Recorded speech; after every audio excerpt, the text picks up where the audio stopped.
All right. All right, everyone. This is a Desert Eagle, as you can tell, obviously. I'm going to show you a few things about the Desert Eagle. People might not know. Real simple things. Break it down.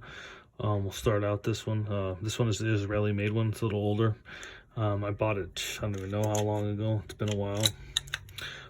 First thing you do, you mess with any gun, you make sure it's unloaded. So, take the clip out, obviously. You want to check the chamber, make sure the chamber's empty. You can even let the hammer down. You want to double check the chamber, always visually and sometimes physically inspect the chamber, depending on how safe you feel. You want to ease the hammer down. This firearm's really easy to disassemble. All you have to do is actually just push this button on this side, and then you just spin this. The whole barrel comes off. Boom, there's one piece. Right. Then here's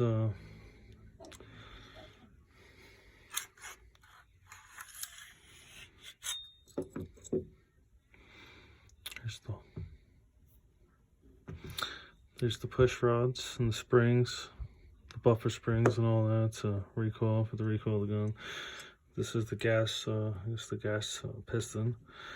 It's got to be in there considered a certain way when you put the gun back together, or it will not go back together. You'll be like, what the hell's going on with this fucking thing? So you got to be aware of that. There's really not anything else too bad, too major. There's a few things with the Desert Eagle when you're firing, and I noticed when you're firing the 44, I've never shot a 357. The firing pin is right here. The bolt on this is real similar to an AR bolt. Really similar. They look very, not identical obviously, but they're very similar in design. But when this gun, I've actually shot it, and if you don't hold the firearm when you're shooting it properly, this is the firing pin in here, right here. For some weird reason, if you don't hold the gun when you're firing, this whole plate will come off. This little plate will slide out, and there's actually a spring that sits in here with the firing pin. It goes all the way up in here, and it only fits in a certain way, and you have to make sure this is turned.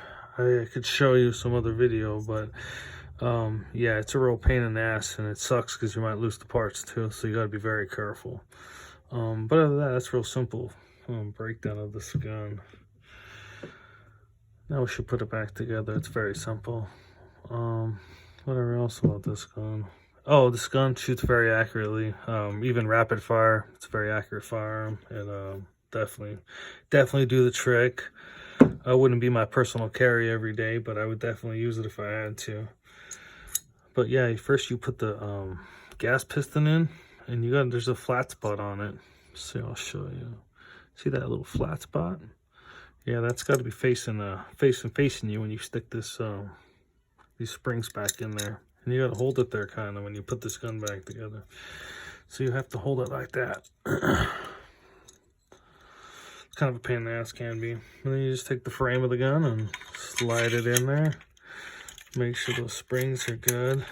Make sure your piston's right, and boom, back together. Barrel. Then you just flip the, boom. Now you're back together. Function check it. There you go. That easy, folks.